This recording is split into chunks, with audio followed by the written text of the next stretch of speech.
ورز گلوگیه چیاییه که دوی ورزی داخل که نحیا شیلا دزیو دیره لو که سردانا چیا و زوزان دوره دیکن جبو اینان آگیه بهاری که جیانا بشکا حوالاتیان لسر اینان آگیه بهاری بویا بلام ده ای سال دا او برهم بهاری یه چیای نگهشتی نوا بازاری دا بسیار جوالاتیان تا کرن اگر نبون آگیه لنوا بازاران دا چیه دانا دیار کرن جبا تو باران کرنا دوره جالی بالافرن ترکیه بهبار بوینه جه اینانا برهم بهاری ام نبریم بچین یعنی چین تا یوردی بخ همین کجیتن هرچه بس چند مروف ول منطقه هون کشته به منطقه نوبزه کنیو بکنه و پشته گلک جوری چوی همو نهون نبا ام نبریم ام نبریم چه چویره نوع تبا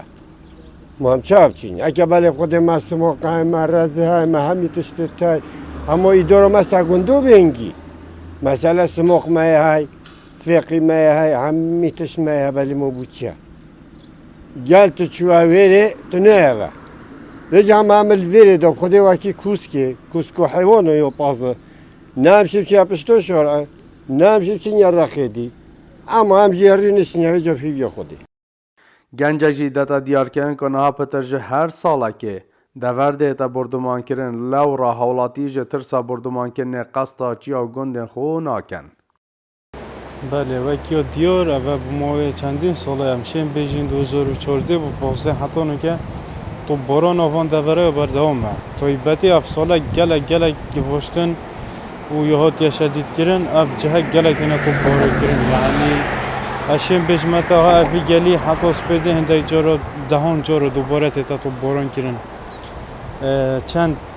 چندین گند 10-15 گند پتر یل فیره که خلکی و روزانه چو سردان آوان جهاد کرد افریقا نویرن او کسی چو ویره زفرین نینه بردمان کرن دوره جه آلی سپاه ترکیه خلکی دوره به بار کرنین جه خیر و خیرات انچیایی و زوزان دوره ده ای سال دا برهم ولات جیران لناوا بازاران دا زیده بویا و برهم نافخویی هر نمایه اسام عبدالرحمن با دینان نحیا شلادزه